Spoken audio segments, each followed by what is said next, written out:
What persuaded me most to quit masturbation and pornography was the discovery that there is a vast amount of literature across every culture and religion that records the power of the male vital energy, the seminal fluid, and the importance of retention for health and well-being.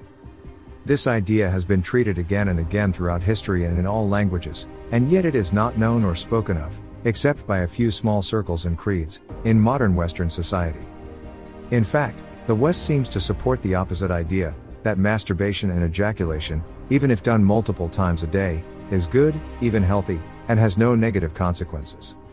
To the scientific mind, semen has no intrinsic value except for the fertilization of an egg in the womb.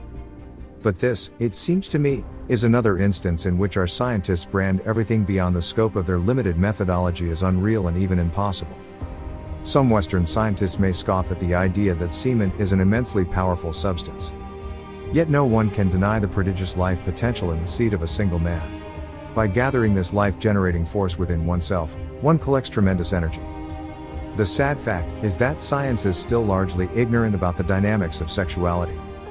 By contrast, the Taoist tradition, the core of Chinese culture, is 8,000 years old, and so has more interesting things to say on the matter. The first principle of the Taoist sexual practice is the conservation of the sexual energy. Excessive ejaculation is believed to weaken the nervous system and lead to illness of the body. The sages considered 1 drop of semen equal in vital power to 100 drops of blood. Therefore, from the Taoist perspective, semen is considered precious and not something which should be wasted without good reason. Ideally, one should only ejaculate for the purpose of procreation. Instead of being continually released out of the body, the Taoists practice channeling the excess vitality upwards, whereupon it heals and strengthens the organs and the mind and elevates creative and cognitive abilities and provides a vast source of vitality. Sexual energy is regarded by the Taoists as having far more potential for nourishment than even food, and so the practice of cultivation is thought to be vital for the fulfillment of one's potential.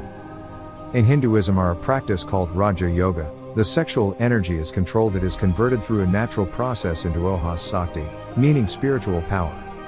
The yogis say that part of the human energy which is expressed as sex energy, in sexual functions, sexual thought, and so on, when checked and controlled, easily becomes changed into Ohas, and as this lowest center is the one which guides all these functions, therefore the yogi pays particular attention to that center.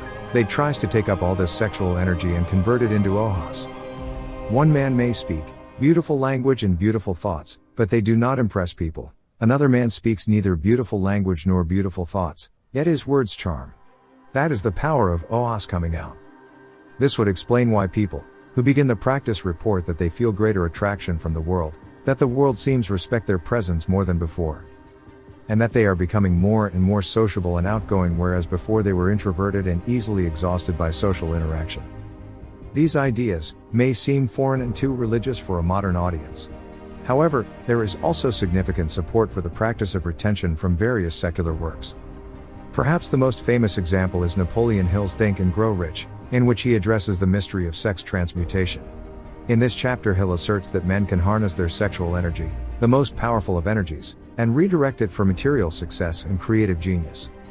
He goes on to list a number of men who reportedly practiced sexual transmutation: George Washington, Napoleon Bonaparte, William Shakespeare, Abraham Lincoln. These men, he asserts, were made geniuses because of their discipline in this practice. He writes, "The desire for sexual expression is by far the strongest and most impelling of all the human emotions. For this very reason, this desire, when harnessed and transmuted into action other than that of physical expression, may raise one to the status of a genius." Frederick Micha also recognized the potential of sexual vitality, and wrote that when contained and transmuted, this energy is the strongest nourishment and, perhaps more than any other factor, it prompts the stimulus of power, the unrest of all forces toward the overcoming of resistances, the thirst for contradiction and resistance. This information is not the reserve of one specific culture or religion or part of the world. Rather, it is found everywhere and throughout history. And yet somehow our society has forgotten. So in their ignorance, men today are damaging themselves by indulgence. I can't see how this will change anytime soon. But the truth remains that semen is the source of a man's strength and creativity, and when he wastes it on frivolous activity, he wastes away his potential, his manhood, and gradually reclines into a passive and mediocre state. Thank you guys for watching, and subscribe for more.